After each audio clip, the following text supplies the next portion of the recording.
We are seeing shares of Abbott Labs hit a new high in the session today, up about 8.5% after the FDA authorized the emergency use of its rapid coronavirus test. President Trump reportedly preparing to unveil a $750 million deal with Abbott Labs to purchase 150 million tests.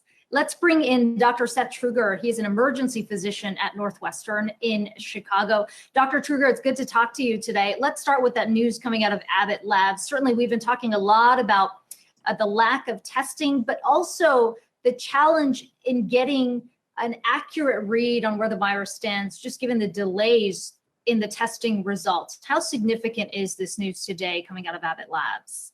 So I think it's certainly promising. As you mentioned, testing is really important. Testing can be helpful both for identifying cases and seeing what the levels are in the community. One of the big challenges we have with this pandemic is that so many people just don't have symptoms for so long and still spread the disease for a long time.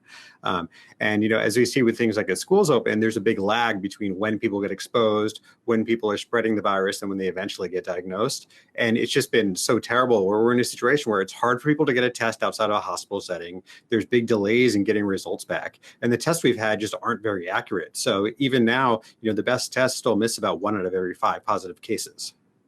And doctor, to your point about how many people are asymptomatic, we have these new CDC guidelines earlier this week on testing, essentially saying people without symptoms don't necessarily need a test, which seems to run counter to everything we've heard in the past several months, which is to say that it's important to know those people or those patients who have the virus, even if they are not showing symptoms. So how should we be reading the CDC guidelines right now? I mean, it's really tricky. No one knows what happened behind closed doors. And there's certainly, I'd say, a lot of suspicious concerns about this being politicized here. But what we've seen is we've had this, in the US here for almost 6 months now, and we really haven't caught up with the testing capability we need with public health measures like test and trace capacity, because so many people, again, just have the virus and are carrying it and spreading it without realizing it, that being able to comprehensively look for and screen for it for people who are spreading it is going to be really important of getting people, figuring out how to control it and figuring out how to get people back to work and back to school and back to all sorts of normalcy. On the issue of schools, you heard Miami Mayor Francis Suarez in the last block there talking about the challenges Florida is facing right now. 9,000 new cases already in students just 2 weeks into the school year. That doesn't even include the universities that are about to reopen. Mm-hmm. What's the conversation that's happening where you are right now? And now that we've had several weeks to really assess how safe schools are to reopen, should there be a discussion about just closures across the board, given that we have seen the uptick in cases? Yep, absolutely. I mean, one of the silver linings of this pandemic is that kids just don't seem to get sick at very high rates. But unfortunately, some of the promising data we saw early turned out to be misleading, and that kids are absolutely carrying the virus and absolutely infecting other people and being a major part of community prevalence and community spread. And we've seen that. We saw it in Indiana and Georgia when they started opening schools. We've seen it at a number of colleges now over the last couple of weeks.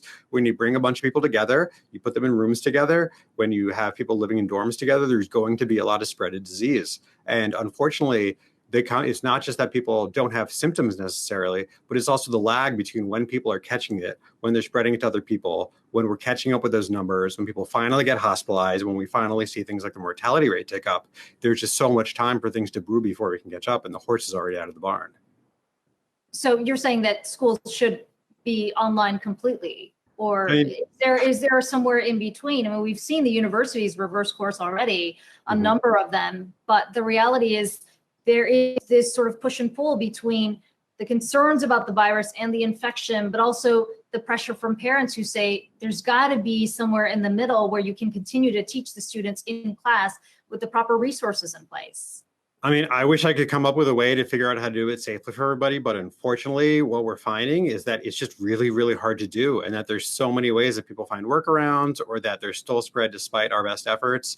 And that, getting a bunch of people together in a room for a long time is just a way that we're going to find cases. And it's not even, one of the things that's hard about it is I'm not even that worried about the kids themselves or even the teachers or other staff in the school who are the ones who are getting sick.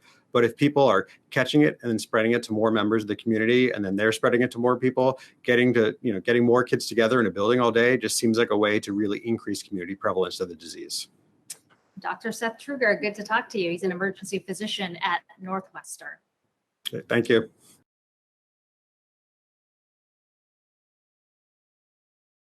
Hey investors, Zach Guzman here. Are you interested in learning more about the markets and getting the latest financial news? Well, then click right here to subscribe to our Yahoo Finance YouTube channel.